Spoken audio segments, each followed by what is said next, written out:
Testing, 1, 2, 3. I'm Cheyenne Nicole, and this is my channel. Ding, ding, subscribe. What I wanted to talk about today is dating in my old age. That's how my kids refer to it.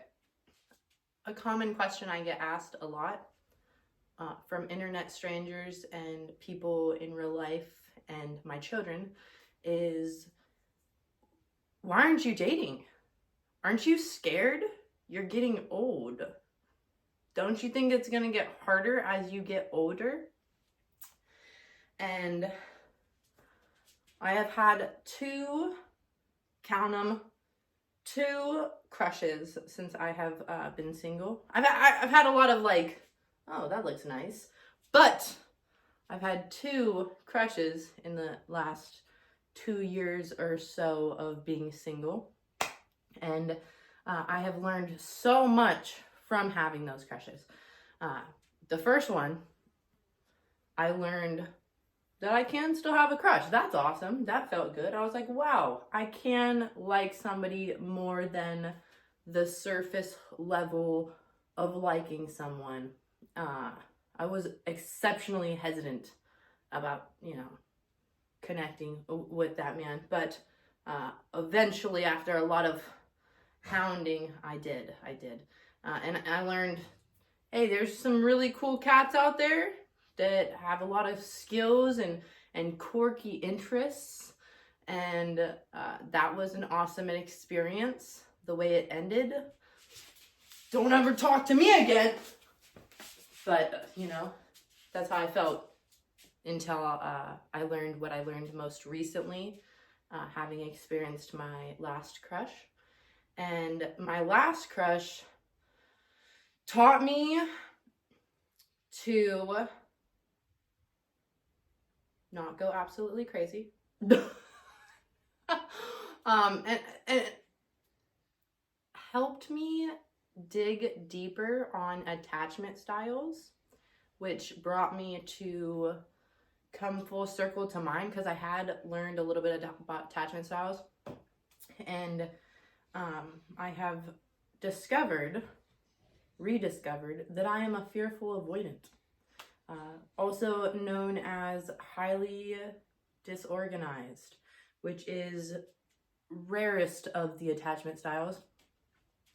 And I want to also talk about the last video. We were speaking about influences and how important it is to have a circle of influence and to be mindful of who you let into the circle of influence, while also constantly vetting the circle of influence to make sure that it is the best it can possibly be.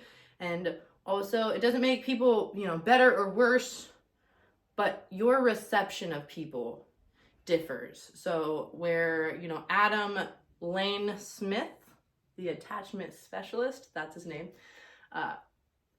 cool cat, has a lot of great information. Something about his style of speaking or the way he communicates to me is annoying.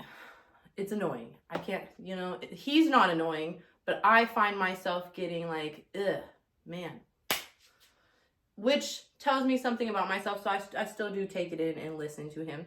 But I have recently found another online speaker. His name, I don't know his actual name, I think it's Mike, but the page is find.my.person.coaching.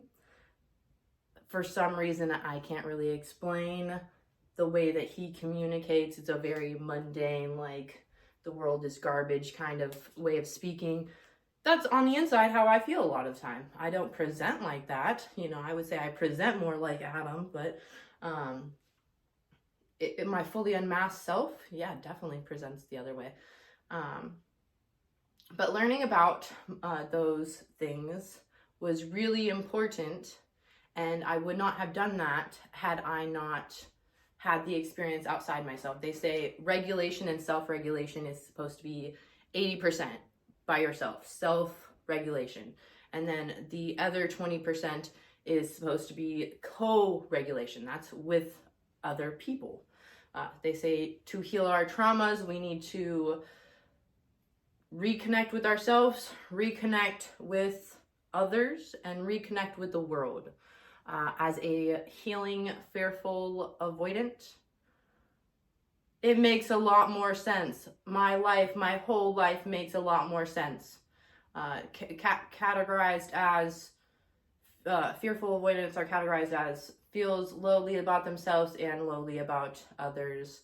Dismissive avoidant, highly of themselves, lowly of others. Anxious attachment, lowly of themselves, highly of others. And I actually do have, I had to like pull from the experience because that cat said something. Mike said, I haven't experienced a love that hasn't cheated, abandoned, or betrayed me. And that was like, bro, me either. That was wild. That's my first time saying it out loud. But I had to reevaluate my relationships. And going back, I can see how I was feeling in all of them. And in relation to them, I can see my hesitation in getting to connect with people. Either it comes from me waiting for the shoe to drop and that person to hurt, betray, or leave. Or when it gets to a certain point, I will be very, very afraid that I am going to hurt that other person. So it really took connecting with others to learn these things about myself. You know, connecting with the world on here has helped me so much because I learned what masking was. I learned to seek about what attachment styles was.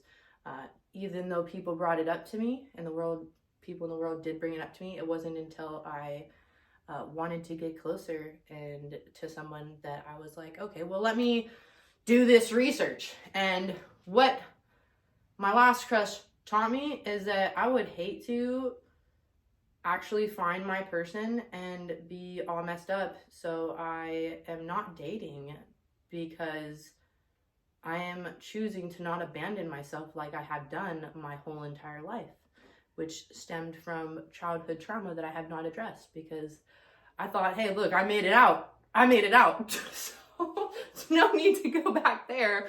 But after reviewing everything, it looks like that's somewhere we have to go. And I do have secure relationships that, you know, they're not romantic, but I do have secure relationships that I can pull from that I know exactly what a secure attachment feels like. It feels like safety. It feels like I can be myself and say what I want, what my thoughts are, what my needs are. I can say whatever and I can be whoever and it's safe. So that's what a secure attachment feels like. And I am so grateful to have that experiences.